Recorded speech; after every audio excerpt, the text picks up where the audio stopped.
Practical accounting, the better way to learn. Ooh, where are we at? Cash and internal controls. Why is cash so important? Because Cash is king. So I guess the important part about this is cash is important because we now have to have what internal controls. So what kind of things are we going to cover in this particular module? We're going to talk about why cash is king. We're going to talk about why cash is everybody's favorite asset, including thieves. And we're going to talk about internal controls to prevent the theft of cash. I think the cool part about this chapter is all we need to know is what? How to Add and subtract. So folks, get ready for some cool math and some interesting concepts because we're talking about cash and internal controls. Let's take a look at cash and internal controls, a brief look inside. We're going to start with the 10 basic transactions, and I've got some good news for you. There's only two.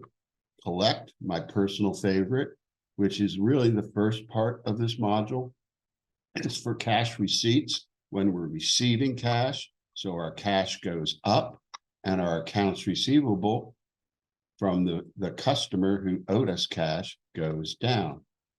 The other one, which is really the bulk of the second part of this module, is cash disbursements. We have some different issues with cash going out than cash coming in, but this is the pay transaction. Cash goes down and accounts payable goes down as well. Now let's take a look at the overview and some terminology of this chapter. First, we're going to overview of key issues and terminology. Key issues in red, terminology in blue. As you can see, there's lots of issues here, but we'll work through them, form the basis of why first. And we'll talk about the principles of internal controls, the types of internal controls, expand that, and talk about data analytics and the limitations of internal controls.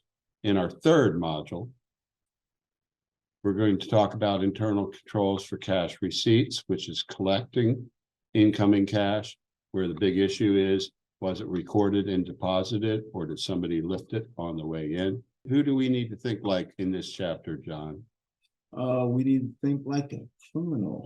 Yeah, because that's who we're stopping. Trying to stop those folks. We're going to talk about internal controls for cash held on site or in bank accounts. Issue here is we need to make sure it's secured or locked up. Then cash disbursements, which is payments. Here, the big issue is it's vulnerable to unauthorized spending. We need to write checks, but we make sure we're not writing them to thieves. Then we're going to do the only computation here, the bank reconciliation. We're going to play a little game called Who Knows. And with this, there's a practice and a solution for you to work with after the example. We're going to then go back to the operating cycle to talk about cash management, principles of cash management, cash reporting in a nutshell in half a line, everything you need to know, and cash forecasting, all of this all in one page about how to compute it and move on from there. So cash is king. Look forward to seeing you on the inside. All this content And more at practicalaccounting.com. See you there.